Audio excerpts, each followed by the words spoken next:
بسم اللہ الرحمن الرحیم۔ اگر آپ میں سے کسی صاحب کو کان کی درد کی شکایت ہے، یا ناک کے درد کی شکایت ہے، یا آنکھوں کے درد کی شکایت ہے، یا حلق کے درد کی شکایت ہے، تو ان شکایات کے اندر بہت زیادہ تکلیف ہوتی ہے اور آپ چاہتے ہیں کہ ان تکالیف سے چھٹکارا ملے، تو سورۃ البلد کی یہ آیات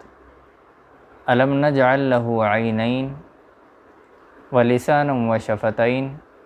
وَهَدَيْنَاهُ النَّجْدَيْن، ان آیات کو 7 دن تک پانی پر دم کر کے استعمال کرتے رہیں۔ انشاءاللہ اللہ کی ذات سے امید ہے کہ 7 دن کے اندر آپ کی یہ تمام تکالیف دور ہو جائیں گی۔